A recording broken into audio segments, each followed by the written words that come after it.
મંગલમ ભગવાન વીરો મંગલમ ગૌતમ પ્રભુ મંગલમ સ્થૂલીપત્રાદ્યા જૈનો ધર્મોસ્તુ મંગલમ. અવધિ જ્ઞાનાવર્ણ્ય કર્મનું વિવેચન ચાલી રહ્યું હતું. તો અવધિ જ્ઞાનાવર્ણ્ય કર્મ એટલે કે શું હોય છે?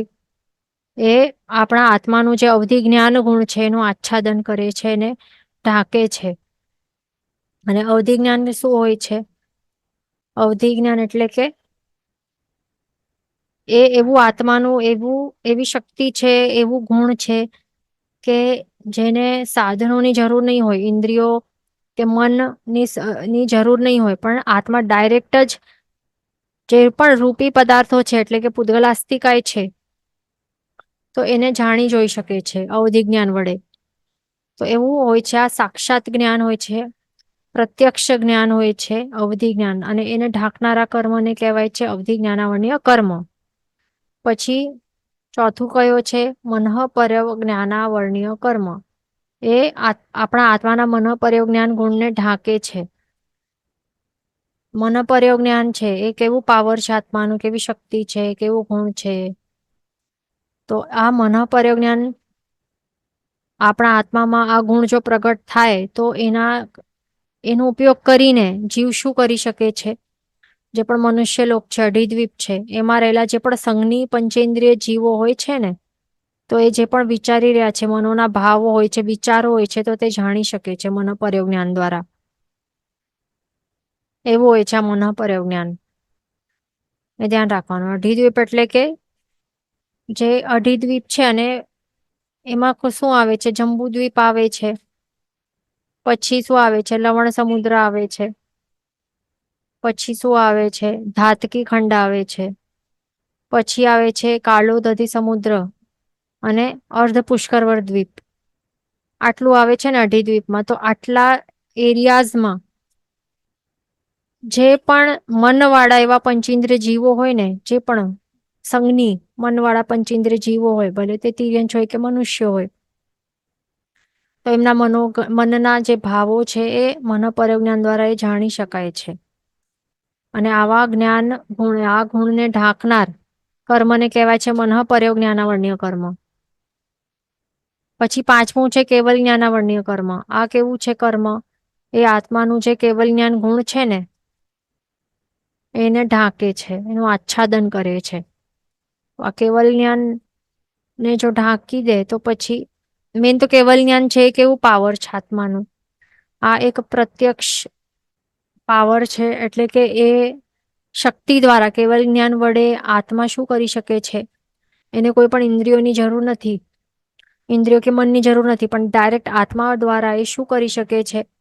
કેવલ જ્ઞાન દ્વારા જે ત્રણ કાળ છે, ભૂત, વર્તમાન, ભવિષ્ય, ત્રણેય કાળમાં રહેલા જે પણ પદાર્થો છે, બધા જ પદાર્થો, બધા જ ષડદ્રવ્યો, એના બધા જ જે પર્યાયો છે, અલગ અલગ અવસ્થાઓ, એની જે ભાવ છે, તે બધું જ એક જ સમયમાં એક સાથે જાણી શકાય છે, જાણી જોઈ શકે છે આત્માઓ, ડાયરેક્ટ આત્મા વડે. એને કોઈ ઇન્દ્રિય કે મનની જરૂર નથી. એવું હોય છે આ કેવલ જ્ઞાન. તો એને ઢાંકનાર કર્મને કહેવાય છે કેવલ જ્ઞાનાવર્ણ્ય કર્મ. એ ધ્યાન રાખવાનું. તો આ જે પાંચ કર્મો જે જોયા, આ પાંચ કર્મો જે છે એ જ્ઞાનાવર્ણ્ય કરવાના પાંચ ભેદ છે. તો આ પાંચ કર્મો એ આપણા આત્માના જ્ઞાન ગુણને ઢાંકે છે. એ પણ કયા કયા જ્ઞાન? મતિ જ્ઞાન, શ્રુત જ્ઞાન, અવધિ, મનઃપર્યવ અને કેવલ જ્ઞાન. આ પાંચ જે ગુણો છે, જ્ઞાન ગુણ છે, એને આ પાંચ કર્મો ઢાંકે છે. આ કર્મોનો ઉદય થાય તો એ કર્મોના ઉદયના કારણે શું થાય છે? આત્માનું જે જ્ઞાન ગુણ છે, એટલે કે જે જાણી શકે છે, એને જાણવાનું જે મુખ્ય કાર્ય છે, તો એ કરી શકતો નથી. એવું છે આ. હમણાં આપણે જાણી શકીએ છીએ કંઈ? આપણે સમક્ષ જે પણ છે તો એ આટલું આપણે જાણી શકીએ છીએ ને, ઇન્દ્રિયોને મનનું વપરાશ કરવા દ્વારા. પણ ડાયરેક્ટ આત્મા વડે કઈ એવું અવધિ જ્ઞાન જેવું કે મનઃપર્યવ જ્ઞાન દ્વારા એવું કઈ મનના વિચારો કે પૂતગલાસ્તિકાએ દૂર દૂર રહેલા જે છે, તો તે જાણી નથી શકતા ને. અલોકમાં રહેલું આકાશાસ્તિકાએ પણ આપણે જોઈ જાણી નથી શકતા. માત્ર આપણે આંખો સમક્ષ જેટલું છે એટલું આપણે જોઈ શકીએ છીએ ને. એટલે કેટલી વધારે માત્રામાં એટલી અધિક માત્રામાં આપણું જ્ઞાન ગુણ ઢાંકેલું હશે આ કર્મો દ્વારા, એ વિચારવા જેવું છે. એના કારણે આપણે આત્માની જે આ સ્વાભાવિક શક્તિ છે એ વપરાશ પણ આપણું, એ આપણે વપરાશ પણ એનું કરી નથી શકતા એવું છે આ. તો આત્માનું જે મુખ્ય ગુણ છે, જે સ્વભાવ છે, જ્ઞાન ગુણ એ એનું આત્માનો સ્વભાવ છે. તો એને ઢાંકે છે આ નાના વર્ણ્ય કર્મો, આ 5 પ્રકારના. એના કારણે આ 5 કર્મો નું બંધ તે પાપના ભેદ છે. એટલા માટે એને પાપ તત્વમાં ગણેલું છે આ 5 નાના વર્ણ્ય કર્મોને. એ ધ્યાન રાખવાનું. હવે આગળ ચાલીએ. નેક્સ્ટ શું છે? એક તો જ્ઞાનાવર્ણ્ય કર્મ જોઈ લીધું. હવે બીજું કયો કર્મ આપણને જોવાનું છે? અંતરાય કર્મ જોવાનું છે આપણને. તો હમણાં આપણે શું ભણશું? હવે કયો પાપ કર્મ ભણશું? પાપ તત્વમાં અંતરાય કર્મ આપણે ભણવાનું છે. તો એના પણ કેટલા ભેદ છે અહીંયા? એક તો છે દાનાંતરાય કર્મ, પછી છે લાભાંતરાય કર્મ, ત્રીજું છે ભોગાંતરાય કર્મ, પછી ચોથું છે ઉપભોગાંતરાય કર્મ, અને પાંચમું છે વીર્યાંતરાય કર્મ. તો એ 5 પ્રકારના આ શું છે? પાપ તત્વમાં એનો સમાવેશ કરેલું છે. 5 પાપ કર્મો છે. આ અંતરાય કર્મના 5 પ્રકારો છે. આ ધ્યાન રાખવાનું. તો તે આપણને સમજવાનું છે. બીજું, અંતરાય કર્મ એ શું છે? ઘાતી કર્મ છે. ધ્યાન રાખવું. આત્માના જે સ્વાભાવિક ગુણ છે એને ઢાંકે છે. એના કારણે આ અંતરાય કર્મને ઘાતી કર્મ કહેવાય છે. તો આ દાનાંતરાય કર્મ શું છે? એના કારણે શું થાય છે? જે પણ હવે એક જીવ છે, એક કોઈ પણ જીવ છે, એને સમજો કે દાનાંતરાય કર્મ નું ઉદય રહેલું છે. તો એના કારણે આ કર્મ જે છે કેવું ફળ બતાડે છે? એનું વિપાક કેવું છે? કે એ જીવ પાસે દેવા યોગ્ય વસ્તુ રહેલી હોય, જે દાન દેવા યોગ્ય એવી વસ્તુ એના પાસે છે, પ્લસ દાનનું શુભ ફળ, કે આ દાન આપવાથી, આ વસ્તુનું દાન આપવાથી સામેવાળા વ્યક્તિને હું આપીશ, તો એના કારણે દાન આપવાથી મને શુભ ફળ ની પ્રાપ્તિ થશે, એનું પણ નોલેજ એના પાસે છે. અને દાન જે લેનાર યાચક હોય ને, જેને આપણને દાન આપવાનું હોય, તો એવું સુપાત્ર હોય, તો એની પણ પ્રાપ્તિ, એટલે કે એ પણ રહેલું હોય સામે, એ પણ એની પણ અવેલેબિલિટી રહેલી હોય છે. છતાં પણ આ દાનાંતરાય કર્મ એવું હોય ને, એનું ઉદય રહેલું હોય ને, તો એના વિપાક કારણે, એના ફળના કારણે દાન આપી નહીં શકે. એટલે સામે બધી પોસિબિલિટી સારી બધી જ એના પાસે રહેલી હોય. એ જીવ પાસે શું રહેલું હોય? અહીંયા પોતે અહીંયા છે, સમજો, એના પાસે આપવા લાયક બધું, સમજો કે એક્ઝામ્પલ માટે ખાવા લાયક જે વસ્તુઓ બધી રહેલી હોય છે, ભક્ષ્ય વસ્તુઓ રહેલી હોય છે, નિર્દોષ ભક્ષ્ય. પ્લસ સામે સુપાત્ર જેવા ગુરુ મહારાજ પણ ત્યાં બિરાજમાન હોય એને એરિયામાં, તે પણ હોય છે આ ગુરુ મહારાજ પણ. એ જીવ છે એના પાસે નોલેજ પણ રહેલું હોય. જેમ કે આપણું જ એક્ઝામ્પલ લઈ લેવાનું. આપણા પાસે છે ને નોલેજ કે સુપાત્ર દાન આપવાથી શું થાય? પુણ્યકર્મોનું બંધ થાય છે. એ બધું આપણને ફળ ખ્યાલ છે. અત્યંત શુભ ભાવ થી જો સુપાત્ર દાન જો કરીએ, તો તીર્થંકર નામ કર્મનું બંધ પણ થઈ શકે, એવી એનામાં તાકાત રહેલી છે. એ બધું આપણને ખ્યાલ છે. શુભ ફળ કેટલું છે, એનું શ્રેષ્ઠ ફળ કેટલું છે, બધું ખ્યાલ છે આપણને. છતાં પણ જો દાનાંતરાય કર્મ આપણું ઉદયમાં રહેલું હોય, તો આપણે દાન નહીં આપી શકીએ. એટલે દાનાંતરાય કર્મ શું કરે? દાન આપી, એ જેનું પણ ઉદયમાં રહેલું હોય, તો એ બધું, બધા સરકમસ્ટેન્સીસ ને બધું હોય છે. સામેવાળું પણ સુપાત્ર હોય, વસ્તુઓ પણ હોય, ફળ જાણતો હોય, છતાં પણ આપી નહીં શકે, એવું હોય છે આ કર્મ.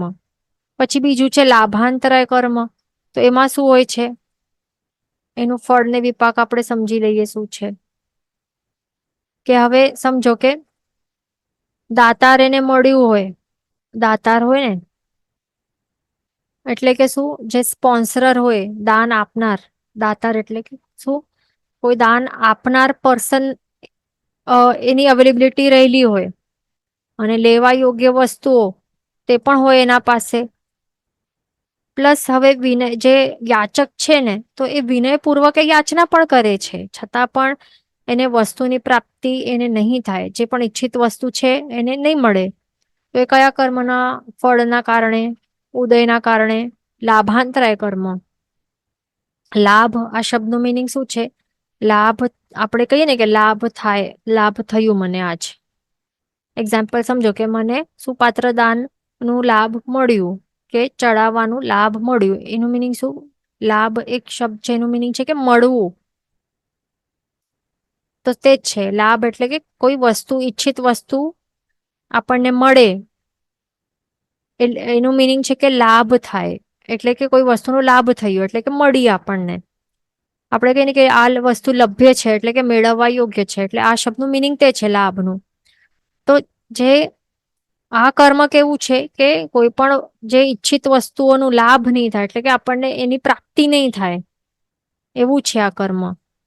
હવે સામે સમજો કે જે એક એક એવું દાનેશ્વરી પર્સન છે, એવું રાજાનું જે રાજા જ છે સમજો ને, એ છે, એના પાસે ઘણી બધી વસ્તુઓ બધી રહેલી છે, અને આપણે જઈને ત્યાં યાચના પણ કરી રહ્યા છે, એ પણ વિનયપૂર્વક. તો છતાં પણ આ કર્મ જો એવું ઉદયમાં રહેલું હોય ને, તો પછી આપણને એ જે વસ્તુ છે એ આપણને એની વસ્તુની પ્રાપ્તિ નહીં થઈ શકે. એવું છે લાભાંતરાય કર્મ, ધ્યાન રાખવાનું. પછી ત્રીજું છે ભોગાંતરાય કર્મ. ભોગાંતરાય કર્મ કેવું હોય છે? કે જે પણ ભોગાંતરાય એટલે કે શું? કેવી વસ્તુઓ, જે ભોગ્ય વસ્તુઓ હોય ને, ભોગ્ય વસ્તુ એટલે કે કેવી હોય કે જે એક વખત આપણે એક વખત જ એનો વપરાશ કરી શકીએ, એવી વસ્તુઓને ભોગ્ય વસ્તુઓ કહેવાય છે. એટલે સમજો કે ફ્લાવર્સ હોય, તો ફ્લાવર્સ એક વખત જ યુઝ કરી શકાય ને, પછી કરમાઈ જાય, એટલે વી કેનોટ રીયુઝ, એનું વારંવાર ઉપયોગ નહીં થઈ શકે. પછી ખાવાની વસ્તુઓ હોય, જે પણ ખાવાની પીવાની વસ્તુઓ હોય, તો એક વખત જ એનું ભક્ષણ કરી નાખીએ, પાછી એના બાદ શું થાય? પેટમાં ગઈ, ડાયજેશન થઈ ગયું, એટલે ત્યાં પછી સેમ જે વસ્તુ જે વાપરી, તો એનું વારંવાર આપણે રીયુઝ નહીં કરી શકીએ ને, વારંવાર એનું સેમ વપરાશ નહીં કરી શકીએ. એક વખત વાપરી લીધું તો ગઈ પેટમાં. તો એવી બધી વસ્તુઓ એને ભોગ્ય વસ્તુઓ કહેવાય છે. તો આ ભોગાંતરાય કર્મ કેવું છે કે જે પણ ભોગ્ય વસ્તુઓ હોય ને, એટલે કે એક વખત જ વાપરી શકાય એવી વસ્તુઓ હોય ને, તો એ રહેલી હોય, અવેલેબલ રહેલી હોય, છતાં પણ ભોગવી નહીં શકાય. આ ભોગાંતરાય કર્મના ઉદયના કારણે એવું હોય. હવે એક સિમ્પલ આપણે એક્ઝામ્પલ લઈ શકીએ, ડાયાબિટીસ પેશન્ટ હોય ને, તો ડાયાબિટીસ પેશન્ટ વાળું હોય, એકદમ રીચ હોય પર્સન, એના પાસે પૈસા છે કે મીઠાઈ જઈને એ લઈ શકે છે, જે પણ સ્વીટ્સ હોય, ખાદ્ય પદાર્થો એ લઈ શકે છે સ્વીટ્સ, છતાં પણ તે વાપરી શકે? એ ભોગ્ય વસ્તુઓ પડેલી છે, મીઠાઈઓ પડેલી છે સામે, એ વાપરી નહીં શકે ને, ભોગાંતરાય કર્મના ઉદયના કારણે. હવે ઉપભોગાંતરાય કર્મ કેવું છે? કે ઉપભોગાંતરાય કર્મ જેનું ઉદયમાં રહેલું હોય, તો જે પણ ઉપભોગ્ય સામગ્રીઓ રહેલી હોય, વિદ્યમાન રહેલી હોય, છતાં પણ તે એનું ઉપભોગ નહીં કરી શકે. એટલે ઉપભોગ્ય સામગ્રી એટલે કે શું? જેનો વારંવાર ઉપયોગ આપણે કરી શકીએ, વારંવાર ઉપયોગ કરી શકીએ. તો હવે સમજો એક્ઝામ્પલ માટે કપડાં છે, તો આજે આપણે કપડાં પહેર્યા, તે આવતીકાલે, પછી 10 દિવસ બાદ, 1 વર્ષ બાદ વારંવાર ઉપયોગ કરી શકીએ ને, એને જ્યારે જોઈએ ત્યારે કરી શકીએ ને, વારંવાર રીયુઝ કરી શકીએ છીએ. કે ઘરમાં રહેલા વાસણ હોય છે, એનું પણ ઉપયોગ કરી શકીએ, વારંવાર યુઝ કરી શકીએ. ચપ્પલ હોય છે, એ વારંવાર રીયુઝ કરી શકીએ છીએ. તો એવી બધી વસ્તુઓ જે છે, જેનો આપણે વારંવાર ઉપયોગ કરી શકીએ, તો એવી વસ્તુઓ પડેલી હોય, અવેલેબિલિટી રહેલી હોય, છતાં પણ આપણે ભોગવી નહીં શકીએ. એ કયા કર્મના ઉદયના કારણે? તે છે ઉપભોગાંતરાય કર્મના ઉદયના કારણે. એટલે કોઈ પણ ઉપભોગ્ય વસ્તુઓનો ઉપભોગ કરવામાં અંતરાય નાખે છે. આ અંતરાય એટલે કે અડચણ નાખે, કરવા નહીં આપે. અંતરાય શબ્દનું મિનિંગ શું છે? કે એ કરવા નહીં આપે, અડચણ નાખે, તો એવું કર્મ જે છે એને કહેવાય છે ઉપભોગાંતરાય કર્મ. હા, અહીંયા પણ બતાડેલું છે કે ભોગ્ય વસ્તુઓ કઈ છે જે એક વખત ભોગવવા યોગ્ય આહાર વગેરે, આહાર પાણી વગેરે જે આપણે કહી તે બધી વસ્તુઓ જે છે તો એ ભોગ્ય વસ્તુ કહેવાય ને. વારંવાર ભોગવવા યોગ્ય સ્ત્રી, આભૂષણ વગેરે ઉપભોગ્ય કહેવાય છે આ બધી વસ્તુઓ. તો તે આપણે સમજી લીધું. હવે પાંચમું કયો કર્મ છે? વીર્યાંતરાય કર્મ. તો વીર્યાંતરાય કર્મ આત્માના જે વીર્ય ગુણ છે, અનંત શક્તિ ગુણ છે જે, તો એને ઢાંકે છે. તો આ કર્મ, વીર્યાંતરાય કર્મ, એના ઉદયના કારણે શું થાય છે?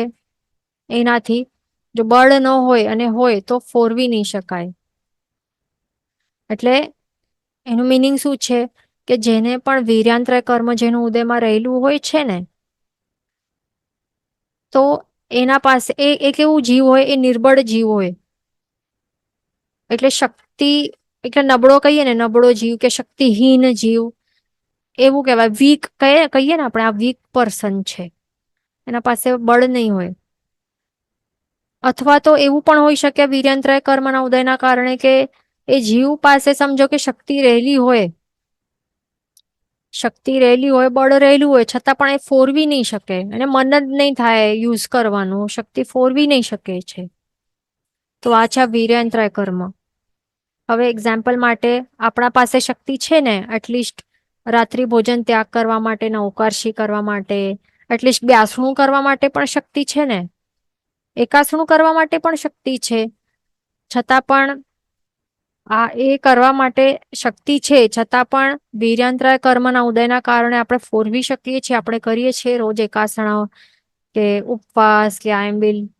આયંબિલમાં તો ખાવાનું પણ મળે, છતાં પણ આયંબિલ કરવા માટે શક્તિ આપણે ફોરવી શકીએ છીએ, વીર્ય ફોરવી શકીએ છીએ, નથી ફોરવી શકતા વીર્યાંતરાય કર્મના ઉદયના કારણે. એવું હોય છે. એટલે એમાં શું છે કે જેટલું આપણે કરવા પ્રયત્ન કરીએ, પુરુષાર્થ જેટલું કરશું એટલું આ કર્મ, વીર્યાંતરાય કર્મનું સક્ષમ થશે અને વધારે આપણું વીર્ય આપણે ફોરવી શકશું. એવું છે.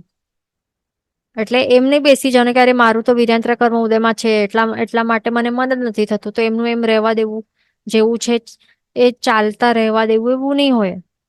આપણા ઉપર છે, આપણે કેટલું પુરુષાર્થ કરી રહ્યા છીએ એટલું પછી એ થશે. જો એકાસણા રોજ કરશું તો એટલું પછી વીર્યાંતરાય કર્મનું સક્ષમ થશે, એટલું વીર્ય આપણે ફોરવી શકશું, આ ગુણ એટલું વધારે પ્રગટ થશે કે પછી ઉપવાસ માટે પણ શક્તિ આવી જશે આપણામાં.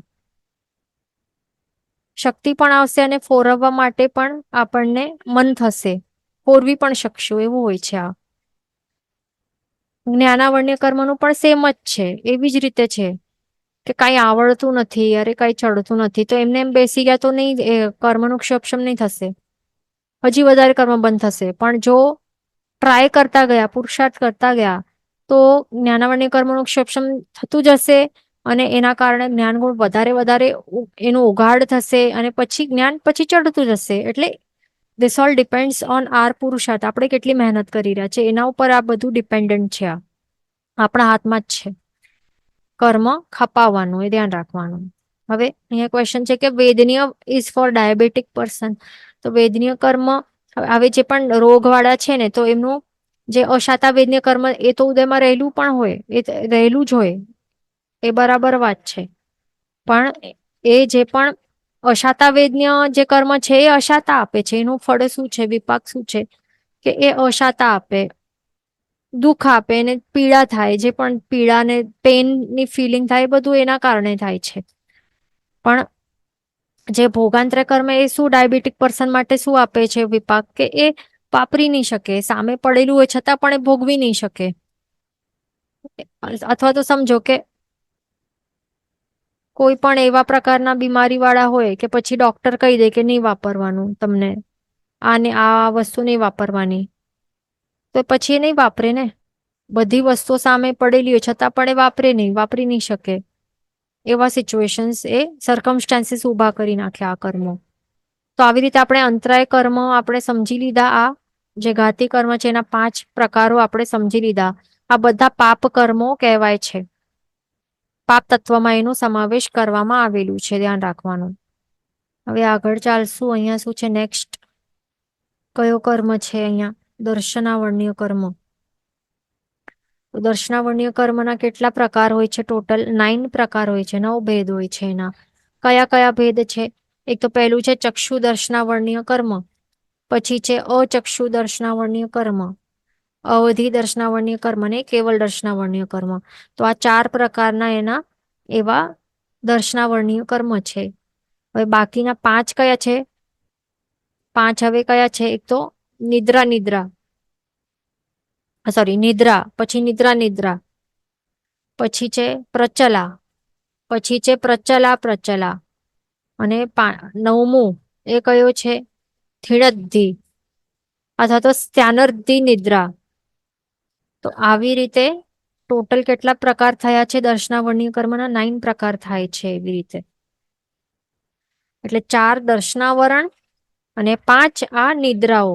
તો આ 5 સોરી અહીંયા 4, અહીંયા આટલા 4 દર્શનાવરણ અને આટલા આ 5 નિદ્રાઓ. ટોટલ મળીને કેટલું થાય છે? 9. દર્શનાવર્ણ્ય કર્મના 9 ભેદ થાય છે. તો સૌથી પહેલું છે ચક્ષુ દર્શનાવર્ણ્ય કર્મ. તો એના આ કર્મના ઉદયના કારણે શું થાય છે? જે આ સ્પેસિફિકલી ચક્ષુરેન્દ્રિય સાથે રિલેટેડ છે. ચક્ષુ દર્શનનું આચ્છાદન થાય છે. એટલે કે શું? જે ચક્ષુરેન્દ્રિય છે ને, તો એમાં જે શક્તિ છે, એટલે કે જોવાની શક્તિ છે, એનું આવરણ કરે છે. એના કારણે જીવો જે વસ્તુઓ પડેલી છે, રૂપી વસ્તુઓ છે, એને જોઈ નથી શકતા ક્લિયરલી. એટલે એમાં તરતમતા રહેલી હોય છે. જેના હવે સમજો કે બહુ વધારે ચક્ષુ દર્શનાવર્ણ્ય કર્મ રહેલું હોય તો એ બ્લાઇન્ડ હોય, એ જોઈ નહીં શકે. અથવા તો જાડા ચશ્મા હોય, બહુ વધારે નંબર હોય તો અને કોઈકનું આવરણ બહુ ઓછું હોય તો એની પછી આંખો કે એની શક્તિ એકદમ શાર્પ હોય, એવું હોય. અંધકાર હોય તો અંધકારમાં પણ જોઈ નહીં શકે. આપણે જોઈ શકીએ અંધકારમાં આપણે વસ્તુ જોઈ નથી શકતા ચક્ષુ દ્વારા ક્લિયરલી. તો આ કર્મનું એવું જ કાર્ય છે, એવું ફળ આપે છે કે ચક્ષુ દર્શનનું આચ્છાદન કરે છે આ. પછી બીજું કર્મ છે અચક્ષુ દર્શનાવર્ણ્ય કર્મ.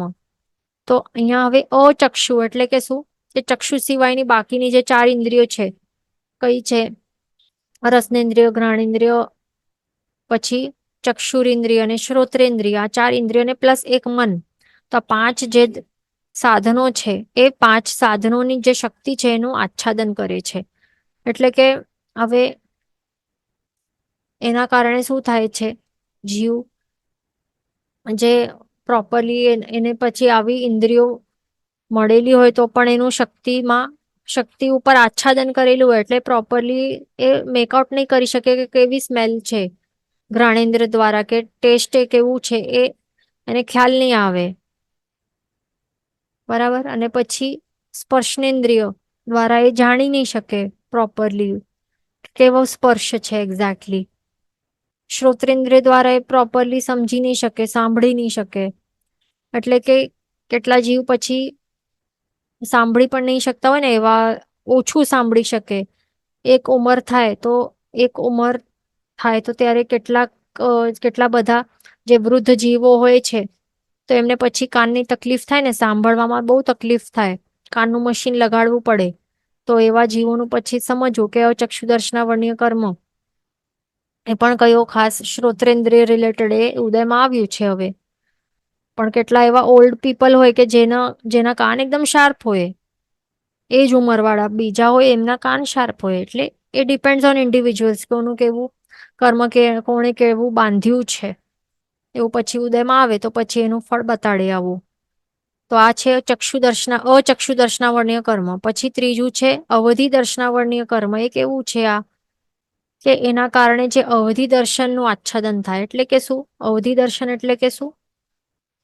એક તો આપણે આજ સુધી અવધિ જ્ઞાન સાંભળ્યું છે ને, પણ અવધિ દર્શન કંઈક અલગ લાગતું હશે, નવું લાગતું હશે. પણ આ એમાં શું છે કે અવધિ જ્ઞાન દ્વારા શું થાય છે? રૂપી વસ્તુઓને જાણી શકાય છે.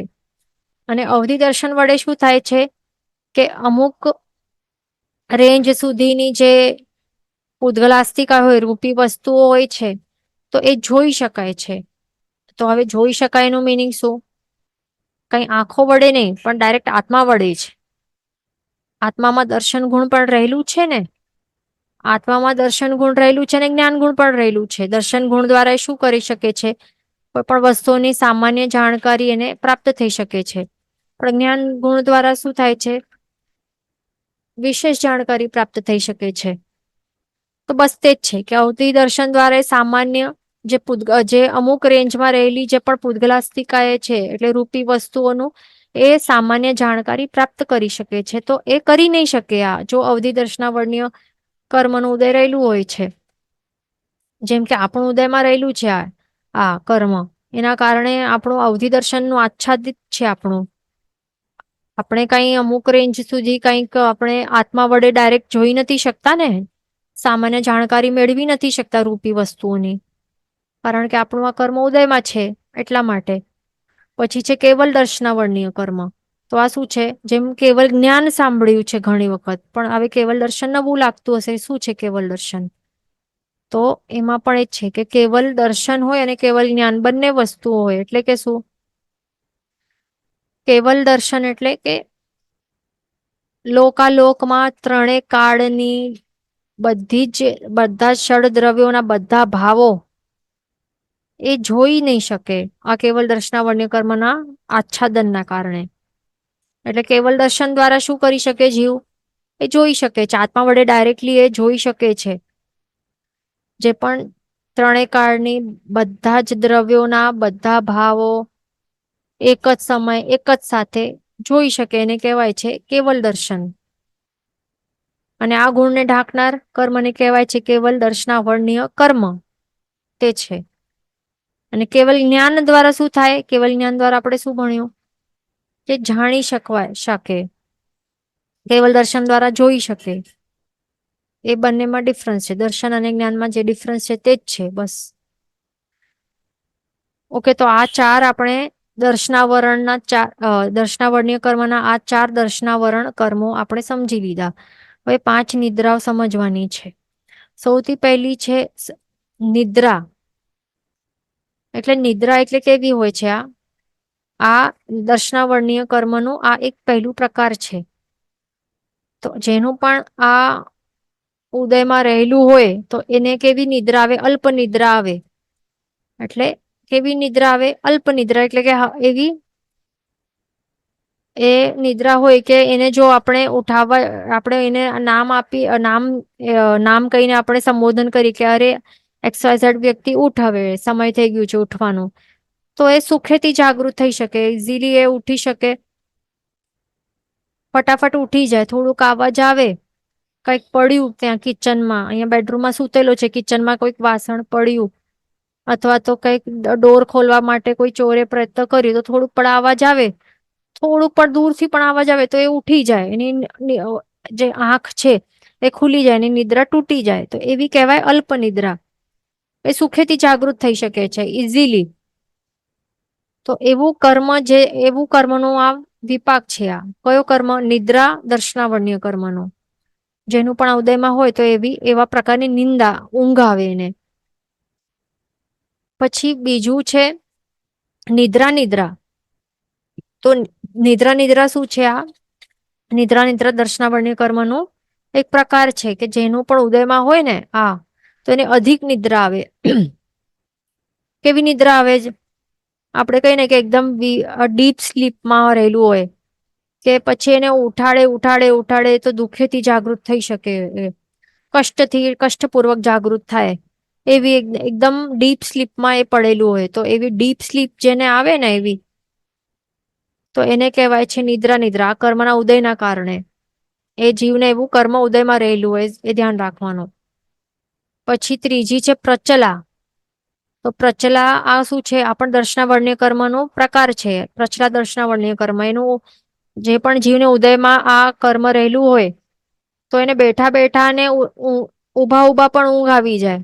બેઠેલો હોય ને, સમજો કે બેઠેલો હોય ત્યાં ઘરમાં કે બહાર ટ્રાવેલિંગ કરતું હોય, કે બેઠેલું હોય ક્યાંક ઘરમાં પણ બેઠેલું હોય, કે કોઈ બીજા કોઈના ઘરમાં ગયેલી હોય તો બેઠા બેઠા એને ઊંઘ આવી જાય ત્યાં. અથવા તો ઊભો હોય તો ઊભા ઊભા તેને ઊભા ઊભા જ પણ નીંદ આવી જાય.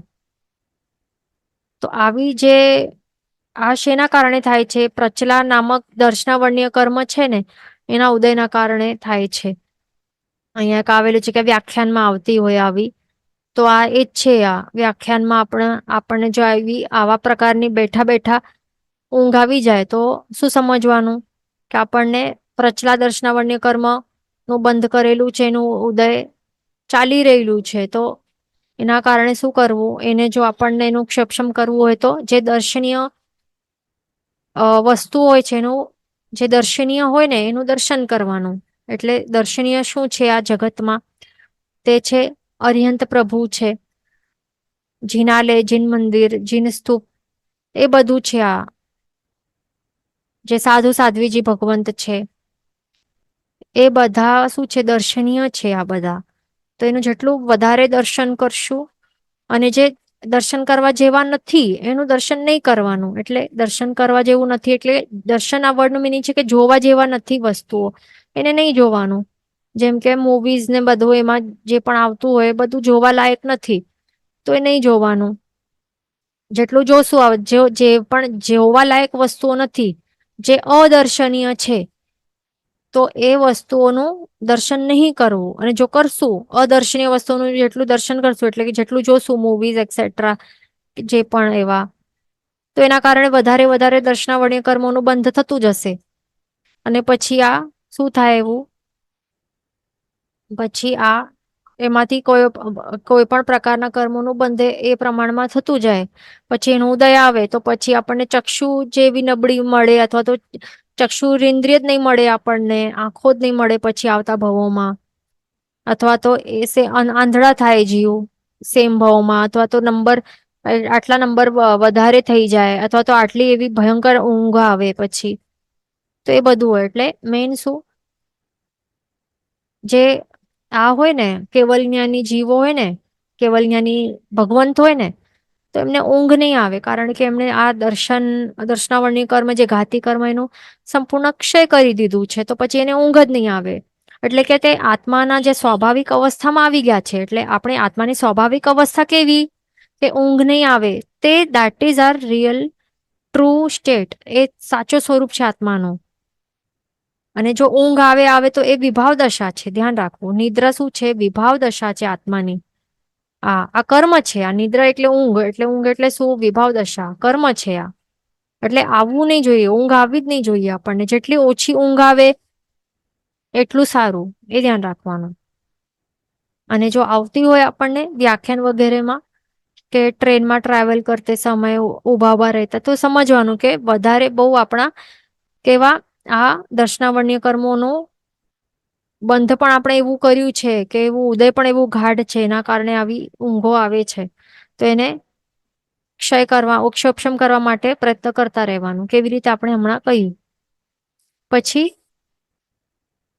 નેક્સ્ટ શું છે? પ્રચલા. તો આ કેવી છે? આ શું છે? આ દર્શનાવર્ણ્ય કર્મનો પ્રકાર છે. જેનું પણ આ ઉદયમાં હોય પ્રચલા દર્શનાવર્ણ્ય કર્મ, એને શું થાય? ચાલતા ચાલતા ઊંઘ આવી જાય. હવે સમજો કે જેમ કે આ હોય ને બળદ હોય ને, તો એને એવી રીતે ફરવાનું હોય કે અહીંયા બાંધેલું હોય અને ગોલ ગોલ ગોલ ગોલ કંઈક પીસવા માટે કંઈક એને બાંધી રાખતો એને ગોલ ગોલ ગોલ ગોલ ફરતા રહેવાનું હોય. બળદ હોય કે ડોંકીઝ હશે, કંઈક કોઈક તો જાનવર હશે, તો એને એવી રીતે બાંધેલું હોય અને પછી ગોલ ગોલ ગોલ ગોલ એને ફરવાનું છે કન્ટિન્યુઅસલી.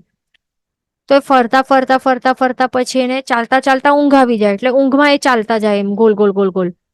તો એવાનું શું સમજવાનું કે પ્રચલા દર્શનાવર્ણ્ય કર્મ ઉદયમાં છે. એવું પણ હોય કે ઘણું બધું આપણને પણ જો ચાલવું હોય ને ડિસ્ટન્સ, ક્યારેક ક્યારેક શું થાય? ચાલતા ચાલતા જ ઊંઘ આવી જાય. કે પગ ચાલી રહ્યા છે, પગ ચાલી જ રહ્યા છે, પણ ઊંઘ આવી ગઈ. ચાલતા ચાલતા નિદ્રા આવી જાય. તો તેમાં પણ આ પ્રચલા દર્શનાવર્ણ્ય કર્મનું ઉદય જાણવું. પછી છેલ્લું છે થિણદ્ધિ નિદ્રા, અથવા તો સ્ત્યાનર્ધિ નિદ્રા. સ્ત્યાનર્ધિ નિદ્રા એટલે કે શું? એ કેવું હોય આ કર્મ? થિણદ્ધિ દર્શનાવર્ણ્ય કર્મ કેવું છે? કે જો જે પણ જીવને ઉદયમાં રહેલું હોય ને આ, તો એના કારણે કેવું વિપાક આપે છે કે જે પણ હવે દિવસ છે, ઓકે, આ ડે ટાઈમ છે, તો દિવસ દરમિયાન એ કંઈક વિચારે છે કે મને આવું કાર્ય કરવાનું છે. એ ત્યારે કરી નથી શકતો, એના પાસે આવી શક્તિ નથી કે એ સરકમસ્ટાન્સીસ નથી. એને એવું ખૂબ ક્રોધ આવે છે કે અથવા તો રાગના કારણે કે ઘણા દ્વેષના કારણે એ ત્યારે ડે ટાઈમમાં કરી નથી શકતો એ એક કાર્ય. પણ એ ચિંતવે છે કે મને આ કરવું છે, એટલે કે એક નિશ્ચય કરી નાખે છે. એવી રીતે દિવસમાં જે નિશ્ચય કરી નાખે છે ને, તો પછી એ જ કાર્ય એ પછી શું કરે છે, રાત્રે સૂઈ જાય છે. તો ઊંઘમાં જઈને એ કાર્ય કરી આવે છે. એટલે એને આવતીકાલે જ્યારે ઉઠશે ને મોર્નિંગમાં, તો ત્યારે એને ખ્યાલ પણ નહીં આવશે કે મેં આ કંઈક કરી આવ્યું છે. આ સાચે મેં કંઈક કર્યું છે, કારણ કે એ જે વસ્તુ કરશે ને એ ઊંઘમાં કરશે. એટલે આપણે સાંભળ્યું હશે ને કે સ્લીપ વોકિંગ, ઘણાને એવા કહેતા હોય કે બીમારી રહેલી હોય, સ્લીપ વોકિંગ કરી આવે અને ક્યાંક કોઈકનું મર્ડર કરી આવે અને પછી સુઈ જાય. અને એને ખ્યાલ પણ નહીં હોય કે શું કરી આવ્યો છે, કોઈકનું મર્ડર કરી આવ્યું છે. સાચે એને ઘણા દ્વેષભાવને એવા હત્યા કરવાના એવા હિંસાના ભાવો ચાલી રહેલા હોય દિવસમાં, આવી રીતે નિશ્ચય કરેલું હોય, એના કારણે પછી રાત્રે સુઈ જાય ને પછી કોઈકનું જઈને ઉઠીને ત્યાં એનું પ્રોપર એડ્રેસ ત્યાં જઈ આવે, મર્ડર પણ કરી આવે અને આ પાછો આવીને સુઈ પણ જાય બેડ ઉપર પોતાના ઘરમાં. અને પછી નેક્સ્ટ દિવસ મોર્નિંગ ઉઠે તો ત્યારે પછી લુઈ લોહણ કપડાં ને વગેરે હોય, તો ત્યારે અરે આ શું થયું, શું થયું, શું કર્યું હશે, એને ખ્યાલ પણ નહીં હોય. એવું હોય છે આ કોને, જેને પણ થીણધી નિદ્રાનું ઉદય રહેલું હોય છે. તો એમાં અહીંયા શું બતાવે છે, જે પ્રથમ સંઘેણીને વાસુદેવથી અર્ધબળવાળી અને વર્તમાનમાં 7-8 ગણા બળવાળી નિદ્રા, એટલે કે શું એમાં કહે છે કે જેને પણ આ ઉદયમાં રહેલું હોય ને, આ થીણધી નિદ્રા, તો સમજો કે એ જીવ કેવું છે, પ્રથમ સંઘેણ વાળું હોય છે. તો એને પછી કેવી શક્તિ આવી જાય, જ્યારે પણ થીણધી દર્શનાવર્ણ્ય કર્મનો ઉદય થાય ને, એ વખતે એને વાસુદેવ હોય ને, વાસુદેવથી હાફ બળ, વાસુદેવથી અડધો બળ એના શરીરમાં આવી જાય, વિચારો. અને પછી એ જઈને એ કાર્ય કરી આવે, જે પણ એવું કાંઈ પણ એવું કાર્ય હોય તો એ કરી આવે એવું. અને હમણાં વર્તમાનના સમયમાં શું કહે છે કે જેટલા વર્તમાનમાં હમણાં મનુષ્યને જેટલી શક્તિ હોય ને, જેટલું બળ હોય ને, એને મલ્ટીપ્લાય બાય 7 or 8 ટાઈમ્સ, આટલું વધારે. એટલે હમણાં નોર્મલ એવરેજ મનુષ્યની જેટલી શક્તિ હોય ને, એનું 7-8 ગણો વધારે બળ આવી જાય એ જીવમાં, જ્યારે આ થીણધી દર્શનાવર્ણ્ય કર્મ ઉદયમાં આવ્યો હોય એ જીવને. અને પછી એ જઈને જે પણ ચિંતવેલું આ રાગ દ્વેષથી પ્રેરિત જે પણ કાર્ય હોય ને, ચિંતવેલું દિવસમાં કાર્ય રાત્રે જઈને કરીને આવી જાય, સુઈ જાય, ઊંઘમાં બધું કરી આવે. એટલે આવી રીતે આપણને એનાથી શું સમજાયું કે આ દર્શનાવર્ણ્ય કર્મ જે છે, આ 5 નિદ્રાઓ છે ને, 4 દર્શનાવરણ છે, આ કેવા છે, આ કઈ આ પુણ્ય કર્મો છે નથી ને, આ બધા કેવા છે, પાપ કર્મો છે. એના કારણે એ જે ફળ બતાડે છે, કેવા છે ફળ, બધા એના અશુભ ફળ બતાડે છે. આ બધા જોઈએ ને, બધા અશુભ ફળો છે. નિદ્રા આવવી એ પણ અશુભ ફળ છે. એના કારણે આ ઊંઘ આવી એ પણ અશુભ ફળ છે. આ બધા પાપ તત્વમાં એના કારણે આ બધાનો સમાવેશ થાય છે. પાપ પ્રકૃતિઓ છે આ બધી. એટલે દર્શનાવર્ણ્ય કર્મના 9 પ્રકાર બધી જ પાપ પ્રકૃતિઓ છે, ધ્યાન રાખવાનું. અને જેને પણ એમાં વધારે લેવલની ઊંઘો આવતી હોય, એટલે કે આ લેવલની સમજો થીણધી આવતી હોય કે પ્રચલા કે નિદ્રા, તો સમજવાનું કે ભારે કર્મી એટલે દર્શનાવર્ણ્ય કર્મનું ભારે ઉદય રહેલું છે. અલ્પ નિદ્રા આવી એ તો પણ ઠીક છે, હમણાં સારી કહેવાય એક વખત, કે દર્શનાવર્ણ્ય કર્મનું જે ઉદય બંધ આટલું જોરદાર નથી, તો અલ્પ નિદ્રા આવવી એ સારું કહેવાય હમણાં. એમ તો નિદ્રા આવવી જ નહીં જોઈએ. આ પણ શું છે, આ પાપ કર્મ છે. જેમ આ શું કહેવાય? વિભાવ દશા છે આ. કેવલ જ્ઞાની જીવોને, કેવલ જ્ઞાની ભગવંતોને નિદ્રા આવે જ નહીં, એવું હોય છે. એટલે ધ્યાન રાખવાનું કે જો આપણને આવતી હોય ને આવી એકદમ જોરદાર ડીપ સ્લીપ આવતી હોય તો એ બધું ઓછો કરવા માટે પુરુષાર્થ કરવું, મહેનત કરવું જરૂરી છે. વધારે વધારે ધર્મનું કાર્ય કરવાનું તો ક્ષપક્ષમ થાય એનું. તો આવી રીતે સૌથી પહેલા આપણે જ્ઞાનાવર્ણ્ય કર્મ જોયું હતું, અને પછી એના બાદ શું આવે છે? દર્શનાવર્ણ્ય કર્મ એ બીજું કર્મ ગણાય છે. એના કારણે ગાથામાં શું કહે છે? ગાથામાં આપણે શું શબ્દો જોયા? અહીંયા ગાથા જોઈ લઈએ.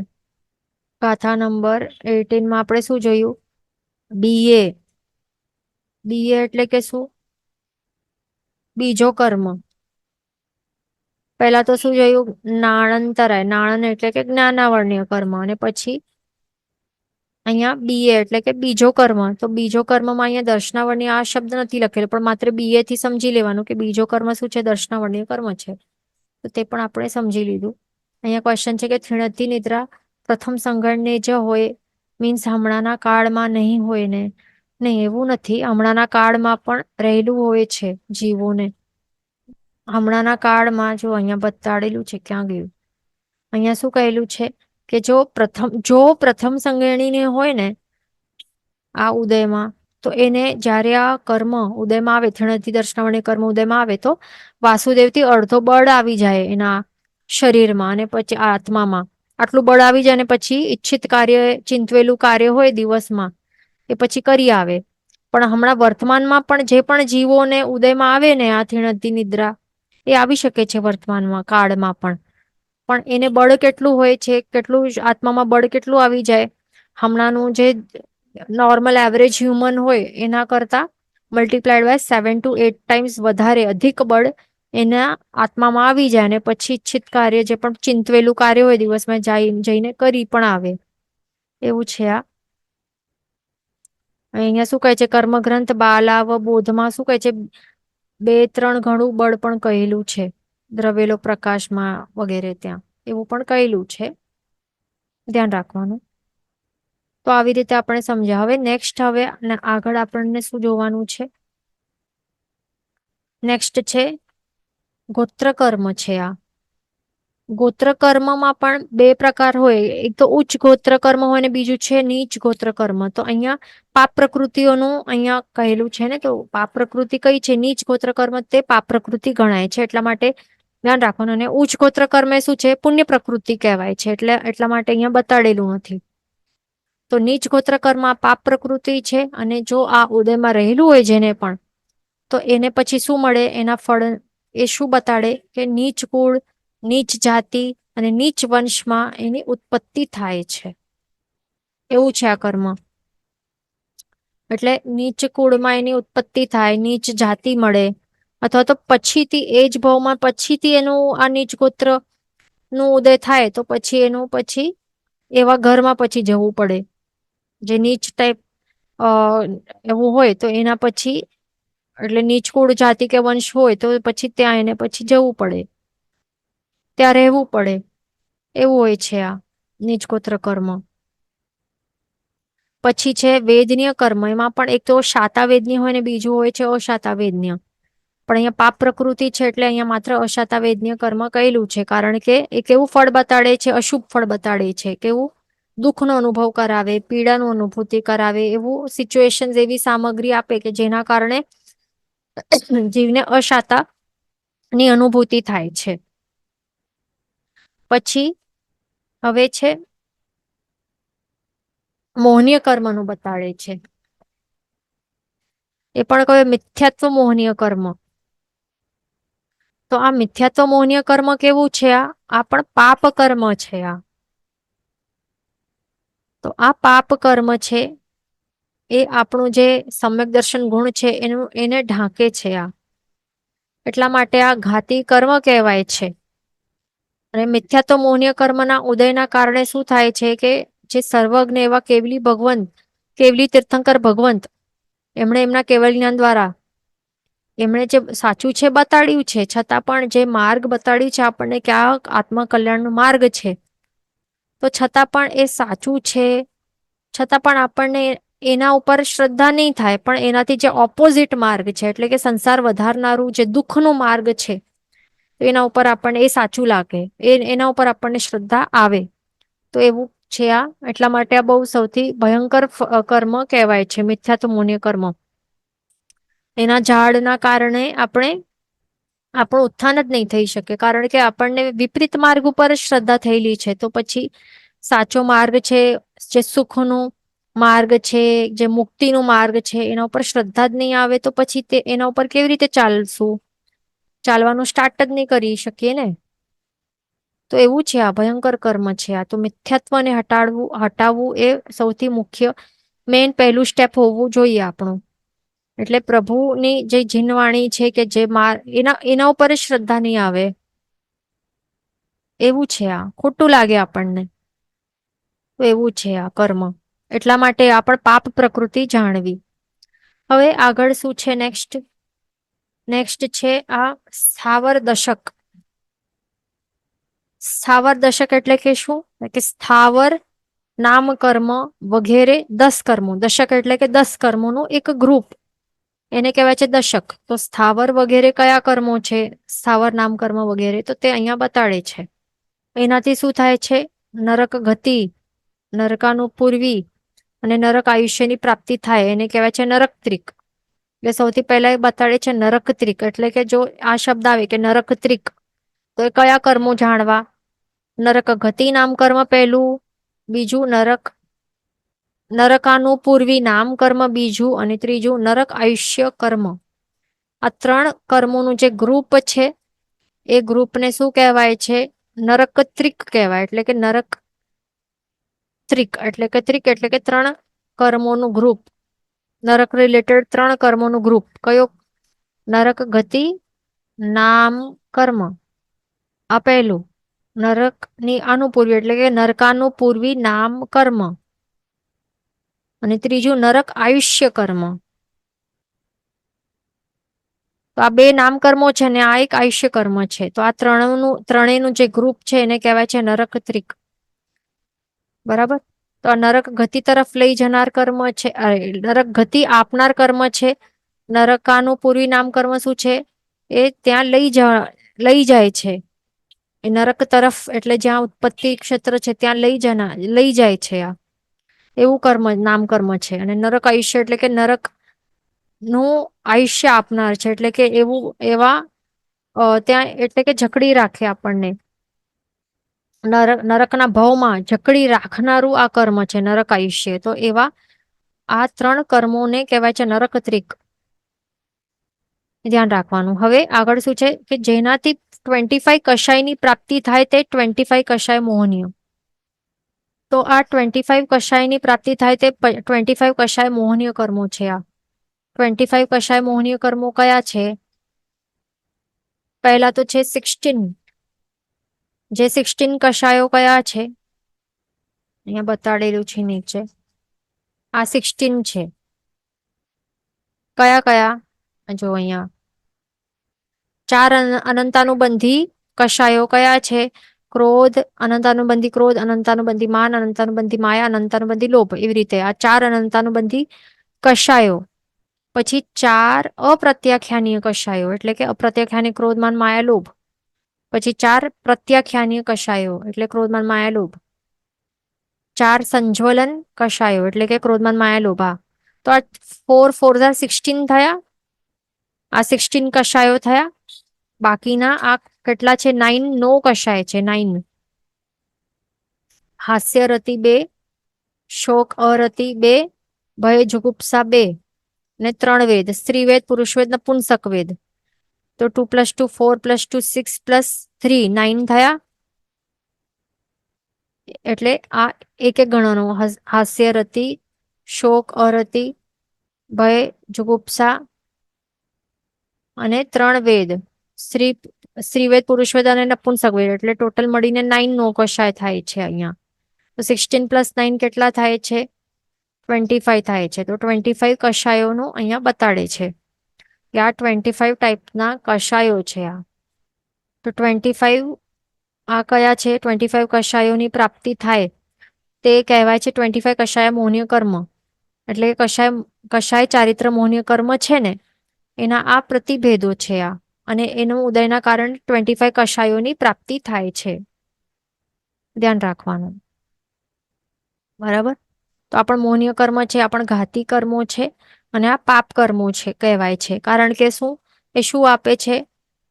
25 પ્રકારના જે કશાયોની પ્રાપ્તિ કરાવે છે. એના કારણે આ પાપ કર્મો જાણવા, એના કારણે આત્માનો જે સ્વાભાવિક ગુણો છે એનું ઘાત થાય છે. ઓકે. અને આ પણ આ શું આપણે જોયું કે નરક ત્રિક, આ પણ શું છે? પાપ કર્મો જ જાણવા. કારણ કે કેવી શું આપે છે? નરક ગતિ, નરકાનું પૂર્વ અને નરક આયુષ્યની પ્રાપ્તિ કરાવે. એટલા માટે પણ પાપ પ્રકૃતિ જાણવી. અહીંયાથી હવે નેક્સ્ટ ક્લાસમાં આપણે કન્ટિન્યુ કરશું. અહીંયાથી સમય થવા આવી છે. નેક્સ્ટ ક્લાસમાં કન્ટિન્યુ કરશું. જીન વચન વિરુદ્ધ બોલાયું હોય તો મિચ્છામિ દુક્કડમ, સર્વમંગલ માંગલમ, સર્વ કલ્યાણ કારણમ, પ્રધાનમ સર્વધર્માણમ, વિરમજ્યતિ શાસનમ. પ્રણામ.